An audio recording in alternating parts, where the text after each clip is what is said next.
Hare Krishna. Uh, we have reached the 18th chapter of the Bhagavad Gita, which is called Conclusion and the Perfection of Renunciation. Now, this is a really long chapter.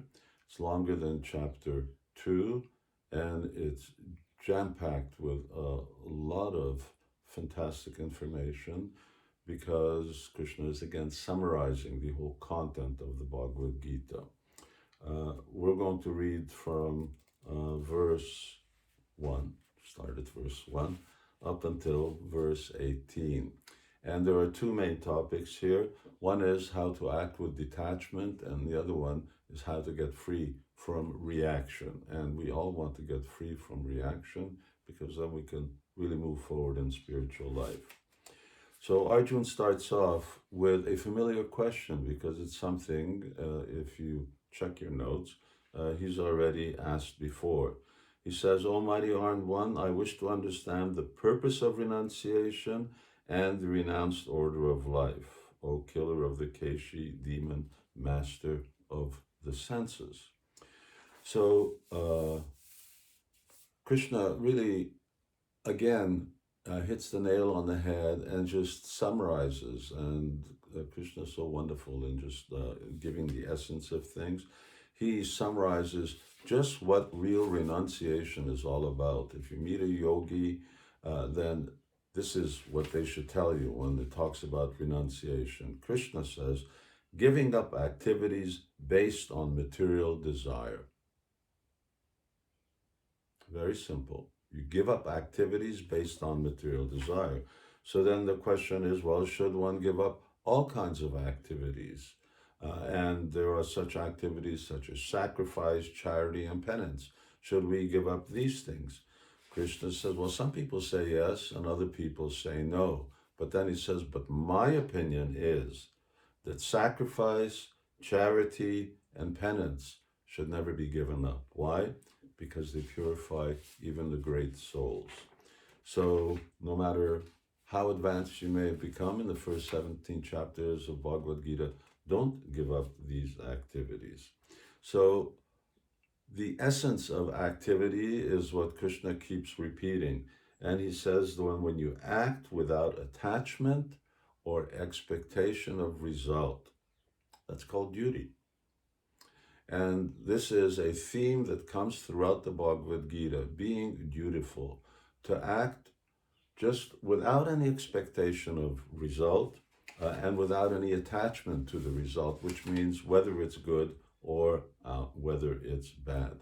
Now, Krishna talks about three different ways in which to execute your prescribed duties.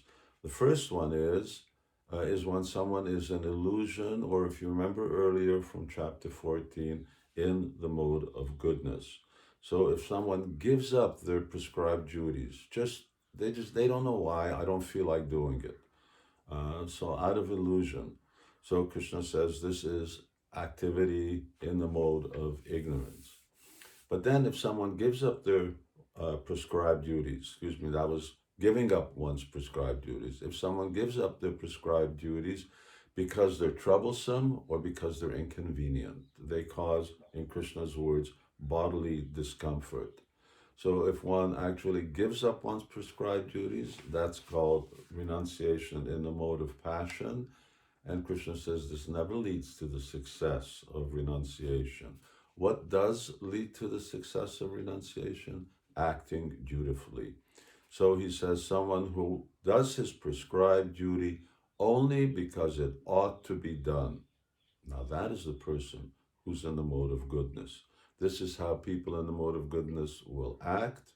And if you want to be in the mode of goodness, this is the way that you should act. So here in verse 10, Krishna then says, the intelligent renouncer situated in the mode of goodness, neither hateful of inauspicious work nor attached to auspicious work, has no doubts about work. So sometimes you have to do things which you don't want to do. They just feel inauspicious, and even the result is not necessarily what you would want. On the other hand, sometimes you really like doing something, but Krishna says, well, don't be attached to either. Just do things. If they're your duty, then do them. And Krishna then answers sort of a question that Arjuna is implicitly posing. Well, is it possible to give up activity altogether? And he says, no. As long as you've got this body, you're going to act. Even if you head off to the Himalayas and you're living there all alone in a cave, still, you're acting. You have to breathe. You're doing so many other things. You're collecting snow to melt in order to have some drinking water. All of these things will have some type of reaction. And are they your duty?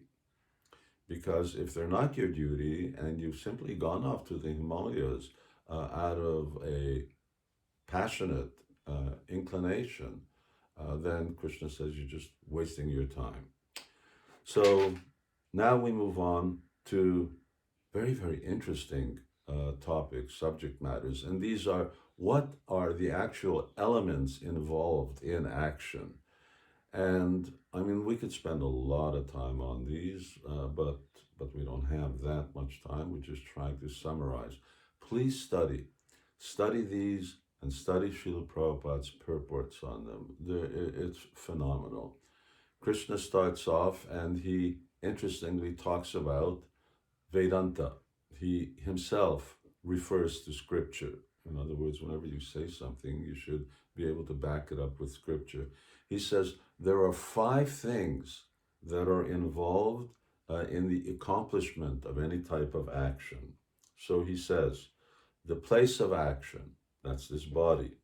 The performer, that's the soul. The senses, these are the instruments with which you do it. And the different types of effort that you make. So these are 4. And ultimately, the Supersoul, or Krishna, this we've discussed before, who's residing within everybody's hearts. These are the 5 factors of action.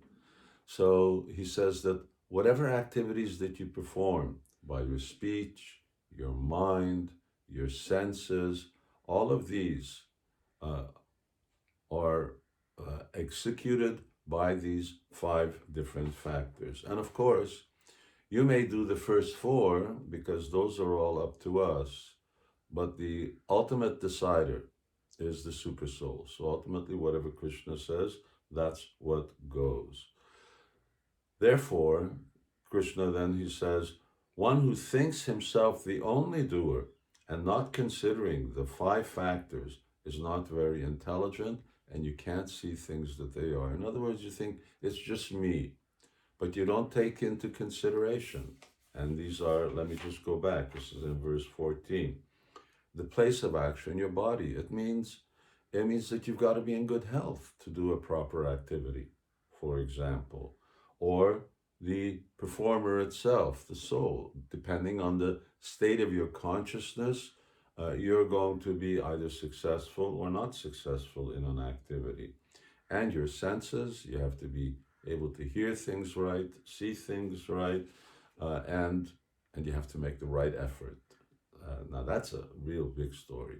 You have to be able to know, well, what are the things that really determine success from the material point of view? And ultimately, remember, it's Krishna. You may do all these things right, but if he does not want you to get result, and sometimes you think, I've done everything right, but still I'm not getting the result. Well, you may come to the conclusion, okay, Krishna does not want it. So this is the way that we have to be able to perceive activities that we do in this world. And Krishna concludes this section of his presentation on talking about action with the following. And now listen to this. This is the last verse, verse 18. Knowledge, the object of knowledge, and the knower are 3 factors that motivate action. The senses, the work, and the doer are the 3 constituents of action. So this is called Sankhya. This is Sankhya Yoga, which means to analyze something in a very systematic way. And this Sankhya Yoga is what Krishna now applying to action. So we've read about the different factors of action. Now, what are the factors that actually motivate action? Not just the factors of action, but what's the motivation behind action? And then also, what are the constituents of action? So I'm concluding. What motivates? How you will act? What you know, the object of your knowledge, what you know about something that you're going to act with, for, against, and the knower. That's us, the soul. And then, what are the constituents of action? The senses, the work itself, and of course, us, the soul. So that's the first two aspects of the 18th chapter. You can see it's quite technical stuff, but it really opens your horizons when you start thinking about work in the way that Krishna is actually presenting them. Hare Krishna.